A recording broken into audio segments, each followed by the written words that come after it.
RSS coaching centre. दोस्तों, मैं आपको मैथ में आयु संबंधी चैप्टर पढ़ाने जा रहा हूँ। ध्यानपूर्वक पढ़िए और सब्सक्राइब कीजिए। देखिए दोस्तों, ए तथा बी की वर्तमान आयु का अनुपात क्रमशः ए तथा बी की वर्तमान आयु का अनुपात क्रमशः 4:5 है। 5 वर्ष बाद यह अनुपात क्रमशः 5:6 हो जाएगा। ए की वर्तमान आयु कितनी है? ए की वर्तमान आयु कितनी है? तो हम इस वाले अनुपात को लेते हैं, इस पे ध्यान रखते हैं कि अनुपात कब का है। तो ये अनुपात है वर्तमान का, तो हमने रख लिया ये 4:5। ये 5 वर्ष बाद ये हो गया इसका अंतर, ये इधर रख लिया। और इसको अनुपात को ले लेंगे 5:6। अब नीचे वाले अनुपात के अंतर से तो गुणा कर लेते हैं। 5 में और 6 में कितने का अंतर हो गया? 1 का। 1 से तो हमने कर लिया गुणा। तिरछी गुणा के अंतर से कर लेते हैं भाग। तो 5 पंजे 25 और 6 चौक 24। कितने का अंतर आया दोनों में? 1 का। इससे कर ली हमने भाग। तो कितना आया? 1 से 1 कटा, कितना आया? 5। तो कितनी आयु होगी उनकी? इसकी अब इस जो आया है निकल के इसकी गुणा इसमें कर लेंगे। 5 चौक 20। इसकी वर्तमान आयु हो गई 20 और इसकी होगी 5 पंजे 25। तो ए की वर्तमान आयु हो गई 20 और बी की वर्तमान आयु हो गई 25। दूसरा सवाल है हमारा, विशाल तथा शेखर की वर्तमान आयु का अनुपात क्रमशः 14:17 है। 6 वर्ष बाद इनकी आयु का अनुपात क्रमशः 17:20 हो जाएगा। शेखर की वर्तमान आयु कितनी है? तो ये अनुपात कब का है? वर्तमान अनुपात है। शेखर, विशाल तथा शेखर की वर्तमान आयु का अनुपात क्रमशः 14:17 है तो वर्तमान है, तो ये रख लिया हमने पहले वाले अनुपात को। ये जो 6 वर्ष बाद जो अंतर जो दे रखा इसे इधर रख लिया और ये अनुपात ये रख लिया 17:20। मैंने कहा था कि नीचे वाले अनुपात के अंतर से तो करते हैं हम गुणा। कितने का अंतर आया? 3 का। 3। तिरछी गुणा के अंतर से करते हैं भाग। तिरछी गुणा कर लेंगे। 17 का वर्ग 289 और 7 दूनी 14, 280। 289 में और 280 में कितने का अंतर आया? 9 का।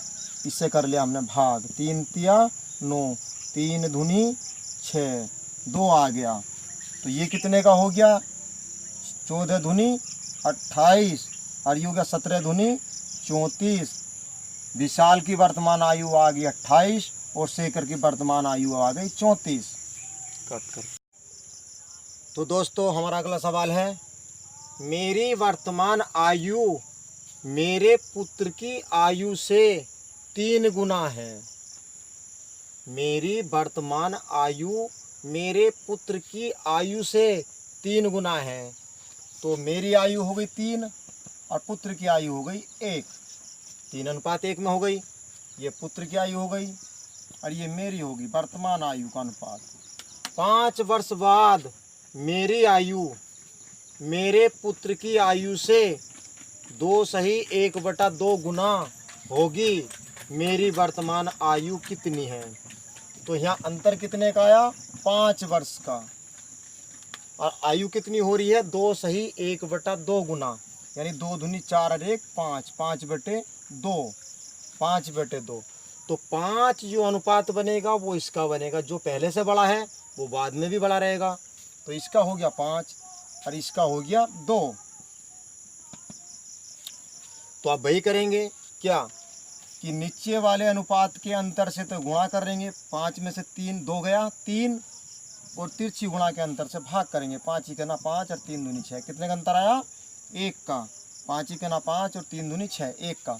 तो कितना हो गया? 15। तो मेरी आयु हो गई 15 तिया 45। 3 गुणा 15, 15 तिया 45। और पुत्र की आयु हो गई 15 का ना 15, 15 गुणा 1 बराबर 15। तो पूछ रहा है मेरी वर्तमान आयु कितनी है, तो कितनी है 45 वर्ष। तो दोस्तों हमारा नेक्स्ट सवाल है, ए का विवाह 6 वर्ष पूर्व हुआ, 6 वर्ष पहले हुआ, अब उसकी आयु उसके विवाह के समय की आयु से 1/4 गुना है। अब उसकी आयु उसके विवाह के समय की आयु से 1/4 गुना है। उसके पुत्र की आयु उसकी आयु की 1/10 गुना है। उसके पुत्र की वर्तमान आयु कितनी है। तो दोस्तों पुत्र की आयु बताने से पहले एक ही आयु पता होनी चाहिए हमको, तो एक ही आयु निकाल लेंगे हम। एक ही आयु निकाल लेंगे, ये कितनी है, इस समय उसकी आयु विवाह के समय की आयु से 1/4 गुना है। तो 4 के ना 4 और 1 5, 5/4 है।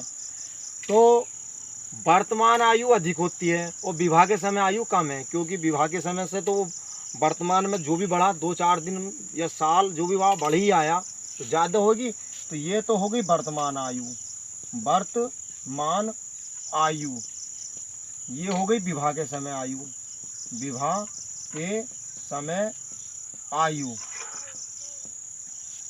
अंतर कितना हो गया उसके विवाह के समय की आयु में वर्तमान आयु में, 6 वर्ष का, क्योंकि एक का विवाह 6 वर्ष पूर्व हुआ था। तो अब में वो 6 वर्ष पूर्व में 6 वर्ष का अंतर आ गया। अनुपात समानुपात से करते हैं क्या, अंतर से तो भाग दे देते हैं। 5 और 4 में कितने का अंतर आ गया, 1 का।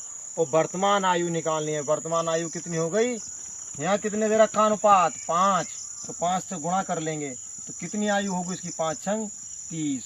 वर्तमान आयु आ गई उसकी 30। अब उसके पुत्र की आयु उसकी आयु का 1/10 गुना है, तो इसका 1/10 गुना निकाल लेंगे। 1/10 गुना निकाला तो कितनी निकला, 3 वर्ष। तो पुत्र की आयु कितनी होगी वर्तमान, 3 वर्ष।